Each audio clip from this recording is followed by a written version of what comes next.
Посреди гамбургского района Шпайхерштадт, причисленному к всемирному культурному наследию юнеско, с 2001 года работает музей под названием «Миниатюрная страна чудес». За 17 лет и более 800 тысяч часов работы на площади 1500 квадратных метров был построен миниатюрный мир прекрасного, стоимость которого превышает 21 миллион евро.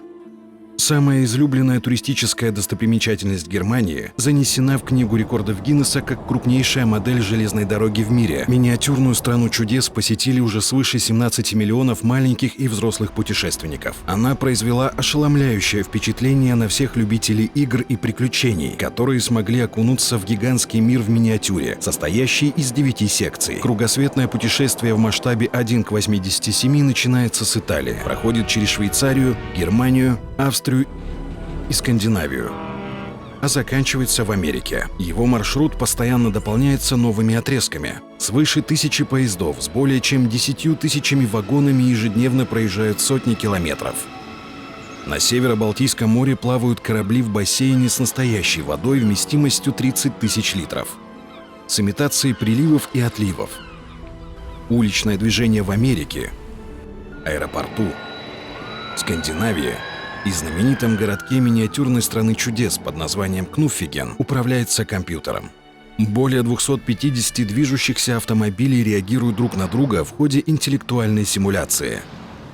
Очень зрелищно и впечатляюще выглядят широкомасштабные операции пожаротушения, инсценируемые программой Car System, когда до 30 пожарных машин выезжают на борьбу с огнем. Аэропорт Кнуффигена – крупнейший миниатюрный аэропорт в мире согласно Книге рекордов Гиннесса. Технически проработан до мельчайших деталей.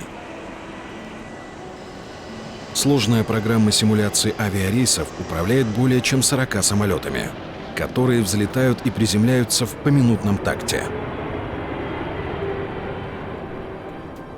На сегодняшний день в миниатюрной стране чудес проживает свыше 265 тысяч жителей. Здесь с любовью предоставлена их повседневная жизнь во всех гранях. Будь то святые или не совсем святые,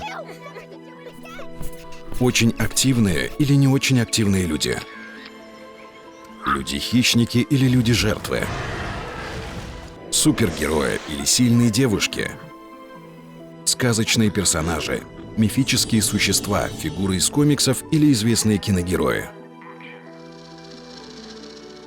Некоторые суют свой нос в книги, другие позволяют водить себя за нос. Во время поездки с самой высокой 6-метровой горы, через сонные пути в Большом каньоне, заснеженные поля и деревенскую идиллию, вплоть до таинственных подземных баз, весь миниатюрный ландшафт воспроизведен с любовью к мелочам. Один день в миниатюрной стране чудес длится 15 минут. С наступлением вечерних сумерек становится видна ночная жизнь, предстающая в волшебном свете. Повсюду в миниатюрной стране чудес разыгрываются скрытые истории.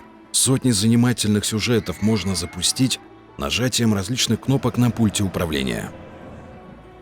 Здесь найдутся подарки для сладкоежек и любителей шоколадной фабрики, а также прыгающие дельфины, качающиеся на волнах гондолы, отважные дуэлянты с револьверами или сцены возникновения новой жизни.